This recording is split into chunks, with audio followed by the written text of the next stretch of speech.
নিজের নামে বুক করেছি আর সে আমার কেবিনের সিটে বসে আছে। লোকটা আমায় বলল, তা ভাই আপনার টিকিট আছে? আমি বললাম, না তো ভাই নেই। লোকটা বলল, তাহলে উঠলেন যে ট্রেনে? আমি বললাম, আসলে ভাই অনেক তাড়াহুড়া করে উঠছিলাম। লোকটা বলল, তা টিকিট ছাড়া তো ট্রেনে ওঠা যাবে না।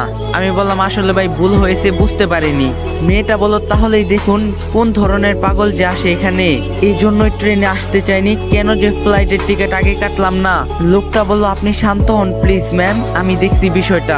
লোকটা আমাকে বলল, এই যে আপনি উঠুন, ওনার কেবিন থেকে বের হন আর আমার সাথে এদিকে একটু আসুন। আমিও তার কথা মতো গেলাম একটু দূরে। তারপর লোকটা বলল, এই যে টিকিট ছাড়া তো ট্রেনে উঠছেন, তা এখন 1000 টাকা দেন। আমি বললাম, কেন ভাই? লোকটা বলল, আরে টিকিট ছাড়া উঠছেন আর টাকা দেবেন না, নাকি ট্রেন থেকে নামাবো? তাও তো পারবো না, দেন টাকা দেন এখন।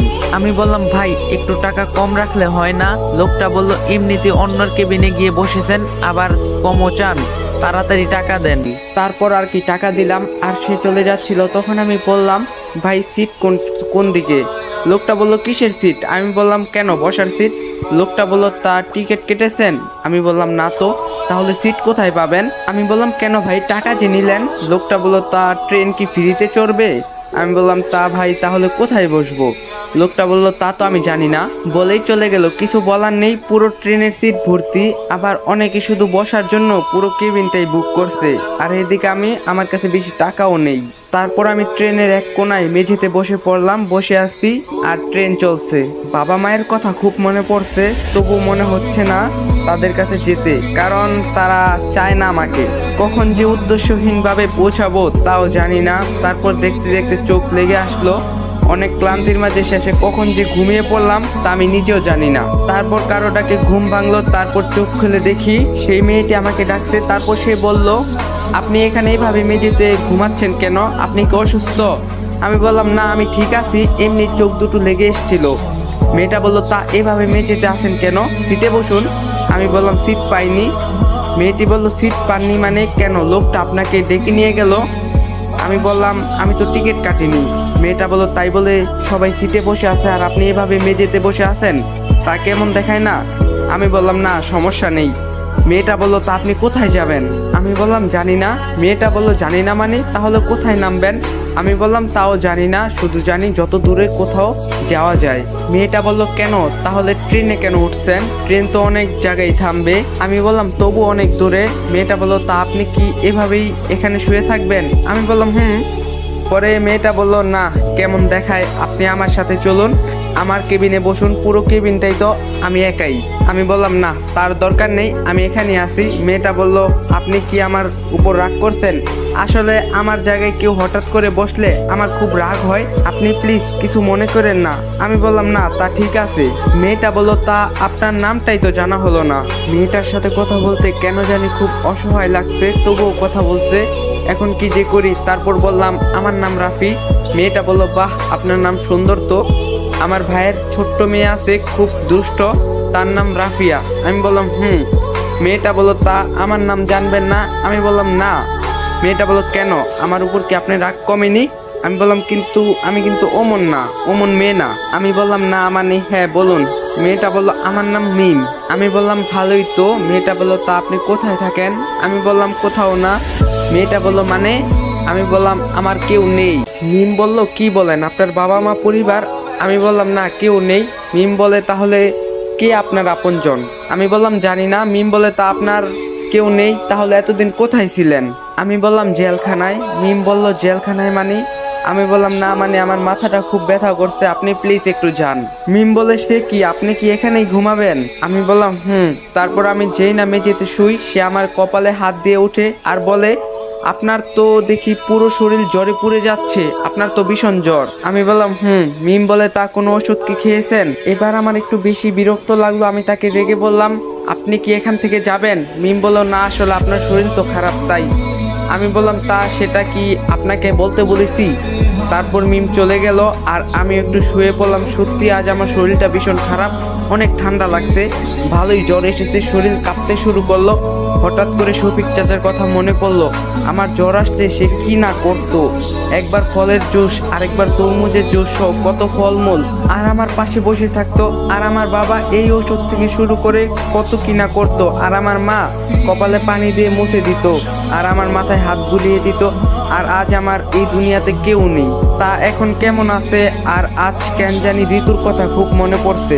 আজও আমি তাকে অনেক ভালোবাসি, তার দেওয়া শত মিথ্যা অভিযোগের পরও আমি তাকে ভীষণ ভালোবাসি। আর মামা মামি কেমন আছে? তারা কি আজও আমাকে তাদের মেয়ের ধর্ষক মনে করে? ট্রেন চলছে তার নিজের গতিতে, আর আমি মেঝেতে শুয়ে আছি। কেমন যেন একটা খারাপ লাগছে শরীরটা। 2 দিন ধরে পেটে তেমন কিছু পড়েনি। গত 8 বছর জেলে ভালো কিছু খাইনি। শেষবারের মতো মামার বাসায় পেট ভরে খেয়েছিলাম, আর সেটাই আমার জন্য আজ দায় হয়ে দাঁড়িয়েছে। তারপর দেখতে দেখতে চোখ দুটো আবারও লেগে আসলো, আবারও ঘুমিয়ে গেলাম। প্রায় 1 ঘন্টা পর চোখ খুলে দেখি, তারপর আমি দেখি আমার গায়ে চাদর দেওয়া। তারপর আমি চাদর সরিয়ে উঠলাম, আর ট্রেন এখনো চলছে। কিছুই ভেবে পাচ্ছি না আমি কি করব। তারপর মিম আসলো আর বলল, কি আপনার ঘুম ভাঙলো? এত করে বললাম সিটে বসুন, তা শুনলেন না। আমি কিছুতেই বুঝতে পারছি না কি থেকে কি হলো। তারপর তাকে আমি বললাম, তা আপনি এখানে আবার? মিম বলল, এই যে আপনার জ্বর আসলো আর আপনি কাঁপতে শুরু করলেন, তাই আমি আপনার গায়ে চাদর দিলাম। আমি বললাম, তা সব আবার কেন করলেন? আমি কি বলেছি? মিম বলল, আপনি তো অসুস্থ। আমি বললাম, তাতে আপনার কি? মিম বলল, আপনি এমন কেন করছেন? আমি বললাম, তাহলে কি করব? চিনি না জানি না, আপনি একজনকে এসব করবেন? মিম বলল, তা আপনি তো অসুস্থ। আমি বললাম, সেটা আমি বুঝছি, আপনাকে ভাবতে হবে না। মিম বলল, আচ্ছা, আর আপনাকে বিরক্ত করব না, এখন এই ওষুধটা খেয়ে নিন। আমি বললাম, কি এটা? মিম বলল, কেন, জ্বরের ওষুধ? আমি বললাম, তো আমি কি করব? আপনি এখান থেকে যান। মিম বলল, আপনি এখন আমার উপর রাগ করে আছেন? আচ্ছা যান, সরি, এখন নিন। আমি বললাম, তা আমি কেন আপনার ওষুধ খাবো? মিম বলল, আরে আমি বলছি তাই। আমি বললাম, তা আপনি কোথায় ওষুধ পেলেন? মিম বলল, আমার কাছে প্রায় সময় থাকে। আমি বলি, কিভাবে? মিম বলল, কারণ আমি ডাক্তার। আমি বললাম, বুঝলাম আপনি ডাক্তার, তাও আমার দরকার নেই, এই নিন আপনার চাদর। মিম বলল, আচ্ছা, আপনি কি সবার সাথে এমন ছেঁচড়ার মতো কথা বলেন? আমি বললাম, কি বললেন? আমি ছেঁচড়া? মিম বলল, কেন, রাগ করলেন বুঝি? তারপর মিম মুচকি মুচকি হাসতে লাগলো। আমি বললাম, এবার কিন্তু আমার অনেক আশ্চর্য লাগছে, আপনি কি প্লিজ যান এখান থেকে। মিম বলল, আচ্ছা, আমি না হয় গেলাম, তারপর আপনি কি করবেন? আমি বললাম, তা আমার বিষয় আপনার না জানলেও চলবে। মিম বলল, তা আপনি বলবেন না আপনি কোথায় যাবেন? আমি বললাম, না জানি না। মিম বলল, তাহলে আপনি কোথায় নামবেন? আমি বললাম, সেটা আমার বিষয়, আপনার না ভাবলেও চলবে। মিম বলল, দেখুন আপনি আবারও ফ্যাসলামো করে যাচ্ছেন, আমি তো আপনার উপকার করতে চাইলাম। আমি বললাম, হয়েছে, আপনি আমার অনেক উপকার করছেন, এখন যান তো এখান থেকে। মিম বলে, যাচ্ছি ছেঁচড়া। আমি বললাম, এই আপনি কি বলে গেলেন? তারপর সে চলে গেল তার কেবিনে, আর আমিও আবার শুয়ে পড়লাম। তার 5 মিনিট পর ট্রেন একটা স্টেশনে থামালো। আমি একজনকে বললাম, ভাই এটা কোথায় আসলাম? তারপর সে বলল, আমরা ফরিদপুর এসেছি। মানে আমার বাড়ি থেকে না হলেও 400 কিলোমিটার দূরে। ভাবলাম আর দূরে না যাই, এমনিতে শরীরটা ভালো নেই, তাই সেখানেই নামলাম। তারপর একটা দোকান থেকে পানির বোতল নেওয়ার জন্য থামলাম। তারপর দেখি মিমকে নিতে একটা গাড়ি নিয়ে আসলো, আর সে সেই গাড়িতে উঠলো, বেশ দামি গাড়ি। আমি আর সেদিকে না তাকিয়ে দোকানদারকে টাকা দিয়ে সেখান থেকে আসলাম। এদিকে আর আমার কাছে বেশি টাকাও নেই, এমনিতেই ট্রেনের লোকটা পুরো 1000 টাকা আমার থেকে নিল। এখন আমার আগে কোথাও থাকার ব্যবস্থা করতে হবে। তারপর আমি একজনকে বললাম, ভাই এখানে কি কোথাও থাকার জায়গা হবে? লোকটা বলল, এখানে তো আর হবে না, তবে বাজারের ভিতর যান, সেখানে পাশের এলাকা আছে, অনেক বাড়ি আছে। আমি বললাম, আচ্ছা ভাই, আপনাকে ধন্যবাদ। তারপর আমি হাঁটতে শুরু করি, আর বাজারে গিয়ে কিছু খাওয়ার জন্য একটা হোস্টেলে গেলাম। তখনই একজন লোককে পাশে বলতে শুনলাম যে, লোকটা বলছে, দেখুন ভাই, এই টাকায় যদি কাজ করতে পারেন তবে করেন, না হলে আমি অন্য কাউকে দেখি। তখন আরেকজন বলল, না ভাই, এত কম টাকায় কাজ করা যাবে না, আপনি অন্য কাউকে দেখুন। লোকটা বলল, ঠিক আছে, আমি তবে অন্য কাউকে খুঁজছি। তখনই আমি বলে উঠি, ভাই কোনো কি কাজ করা লাগবে? লোকটা বলল, হ্যাঁ, তা আপনি কে? আমি বললাম, জি ভাই, আমি বাইরে থেকে এসেছি, আর আমার একটা কাজ খুব দরকার। লোকটা বলে, তা কাজ করতে পারবা তো? আমি বললাম, বলে দেখুন, চেষ্টা করে দেখবো। লোকটা বলল, লোহার কারখানায় কাজ করতে হবে, মাসে 6000 টাকা বেতন পাবে, বলো করবানি? আমি বললাম, ভাই আমি রাজি, করব। লোকটা বলল, ভেবে বলছো তো? অনেক পরিশ্রম কাজ, কিন্তু ভেবে বলো। আমি বললাম, হ্যাঁ ভাই আমি রাজি। লোকটা বলল, তুমি আমার সাথে এসো। তারপর আমি সেই লোকের সাথে সেই কারখানায় গেলাম। সেখানে আমাকে কাজ বুঝিয়ে দেওয়া হলো। অনেক পরিশ্রমের কাজ, তবু আমায় পারতেই হবে। আর তাছাড়া আমি এই 8 বছরে জেলে থাকতে অনেক কাজ করছি, তাই খুব একটা বেশি পরিশ্রম হয়নি, সেদিন তেমন একটা কাজ করলাম না। এবার কোথাও থাকার জন্য জায়গা খুঁজতে হবে। বিকেল প্রায় শেষের দিকে, তাই বাজার থেকে এলাকার দিকে ঢুকলাম। তারপর দেখলাম এক জায়গায় লেখা আছে বাসা ভাড়া দেওয়া হবে, তাই সেখানে গেলাম। আমি বললাম কেউ কি আছেন? একটা লোক বলল জি বলুন, কাকে চাই? আমি বললাম এখানে কি বাসা ভাড়া দেওয়া হবে? লোকটা বলল হ্যাঁ তা তো হবে, তা কয়টা রুম চাই? আমি বললাম একটা হলেই চলবে। লোকটা বলল তা বেশ, ভাড়া কিন্তু মাসে 2000 টাকা, রাজি থাকলে বলেন। আমি বললাম আচ্ছা রাজি। লোকটা বলল আচ্ছা তাহলে আগে 1000 টাকা দিয়ে চাবি নিয়ে যাও। তারপর টাকা দিয়ে চাবি নিলাম আর রুমে গেলাম। একটু পর আবার বাজারে গেলাম, তারপর রাতের খাবার খেয়ে আবার চলে আসলাম। কাল সকালে আবার কারখানায় যেতে হবে, তাই তাড়াতাড়ি ঘুমিয়ে পড়লাম। সারাদিন অনেক ধকল গিয়েছে। হঠাৎ সেই মেয়েটার কথা মনে পড়লো, কি যেন নাম তার, মিম। এমনিতে আমি এক চিন্তায় আছি, আর সে দরদ দেখাতে এসেছে। ঋতুর পর আমি অন্য কোনো মেয়েকে কোনোদিন ভালোবাসিনি। ঋতু তবে কেন আমার সাথে এমন করলো? এদিকে আমার কাছে কোনো মোবাইলও নেই, এদিকে শরীরটা আজও ভালো হয়নি, কেমন যেন মাথাটা ঝিমঝিম করতে। তারপর আর কি করার, ঘুমিয়ে পড়লাম। তারপরের দিন আমি সকালে কারখানায় গেলাম। অনেকে আমার মতো বয়সী, আবার কেউ কেউ মধ্যবয়সী। তখনই একজন আমাকে দেখে বলল, কি ভাই নতুন নাকি? আমি বললাম জি ভাই নতুন, তবে কাল একটু কাজ করছি। লোকটা বলল তা নাম কি? আমি বললাম রাফি। লোকটা বলল আমার নাম কামাল, আমি এই কারখানাতে কাজ করি। তো তোমাকে কি কাজ দিয়েছে? আমি বললাম জি ভাই, আমাকে এখানে লোহা ঝালাইয়ের কাজ দিয়েছে। কামাল বলল ও তা আগে কি কাজ করছো, নাকি আজকেই প্রথম? আমি বললাম জি ভাই আমি আজকেই প্রথম। কামাল বলল আচ্ছা সমস্যা নেই, 1-2 দিন দেখলেই শিখে যাবে। আমি বললাম জি ভাই একটু দেখিয়ে দিলে ভালো হতো। কামাল বলল তা তোমাকে দেখে তো ভালো ঘরেরই মনে হচ্ছে, তা এখানে হঠাৎ কাজ নিলে যে? আমি বললাম আসলে ভাই এখানে নতুন এসেছি।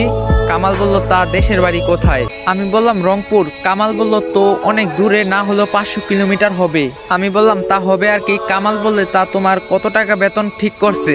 আমি বললাম জি ভাই 6000 টাকা। কামাল বলে কি বলো এসব, এখানে মাসে 12,000 টাকা বেতন।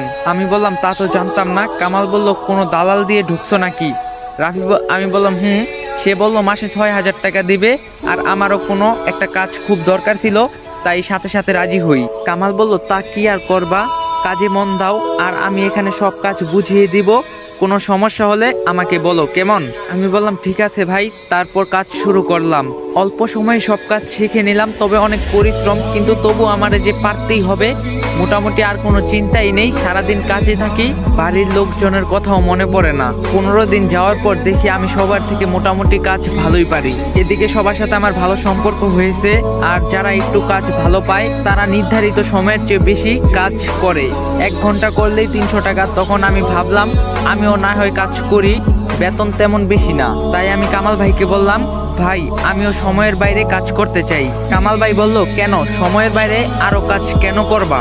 আসলে ভাই কাজ শেষে বসে থাকি আর কি করব, তাই আর কি কাজ করলে তো কয়েকটা টাকা ইনকাম হয়। কামাল ভাই বলল দেখো এসব কাজ কিন্তু অনেক বিপদের, ভেবে বলছো তো? আমি বললাম হ্যাঁ ভাই ভেবেই বলছি। কামাল ভাই বলে তবে আজকে থেকেই করতে পারো। তারপর কাজ করতে